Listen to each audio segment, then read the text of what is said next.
All right, welcome back to another video of the Target Individual program, Target Individual Experience. I'm gonna pick up my daughter. Just spoke to their mother, and again, it's funny how she liked to tell me that I don't know her and I got it all wrong.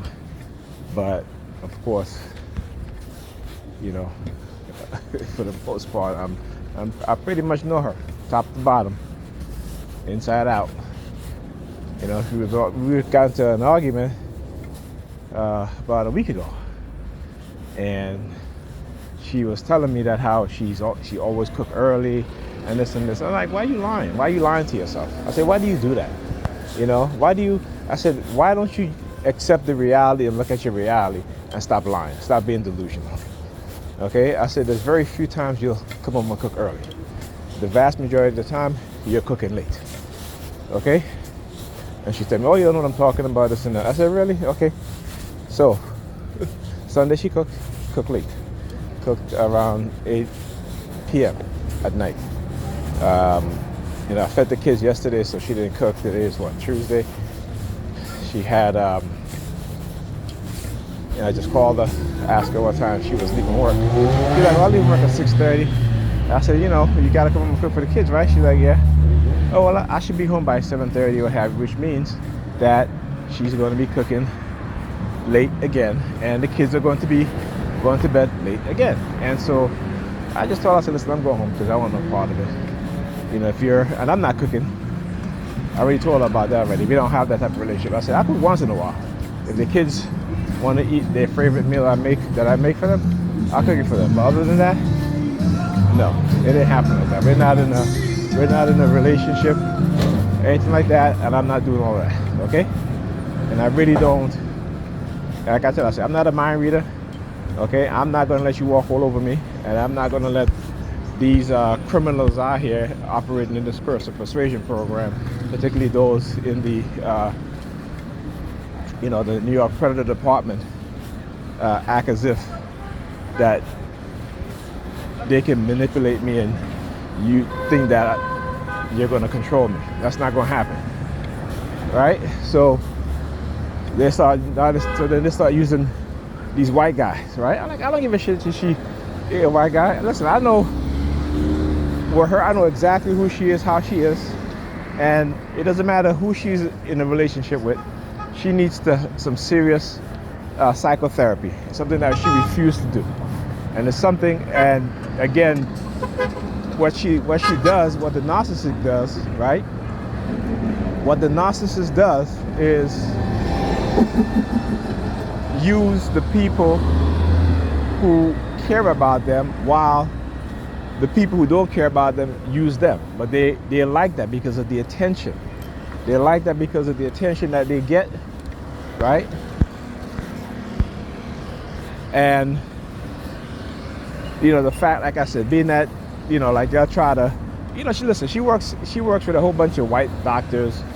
You know, she's the only black woman there, right? And so they've already filled her head up with nonsense. Like I said, this is how they use black women, you know, and some black women are so, I should say black women, European women are so easily manipulated by particularly white women and white men in those situations where they are working. NYPD roll over. He came out of the check passing place, right? There's a hand signal. NYPD turned on there. New York Predator Department. So anyway,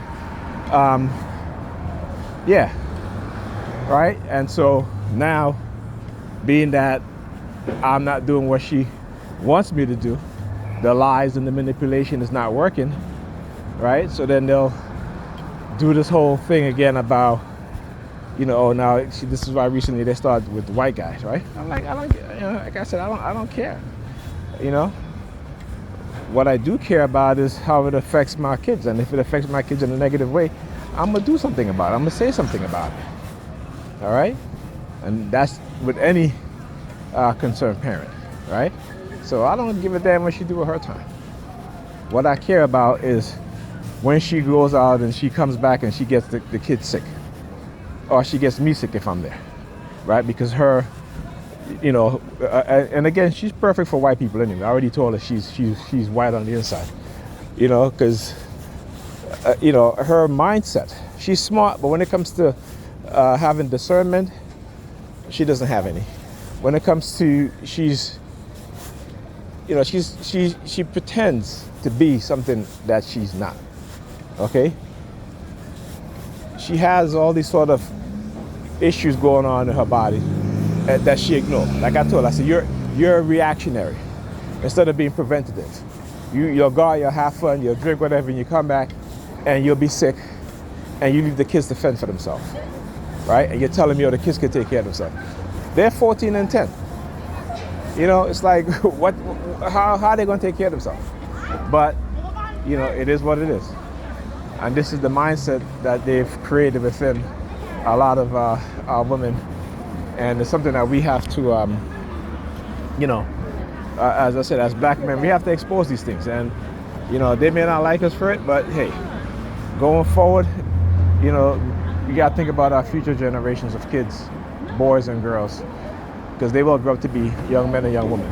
And so do we want to continue this, or now they come out with the, so what they start doing is have me fixated on wedding bands, right? So there's a guy in the car flashing his wedding band. He comes out, stand up there, what have you.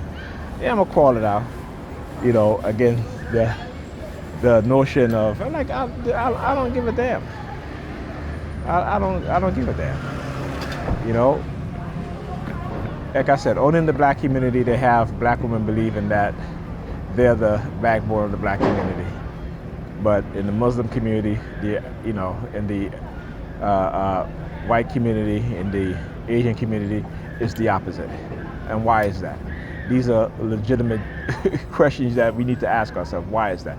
Every other community operates in one way, but the black community operate in that hyena mindset, that hyena way of thinking, in that gynocracy, particularly geared towards black men and black women, to weaken black men and to give black women this false sense of power.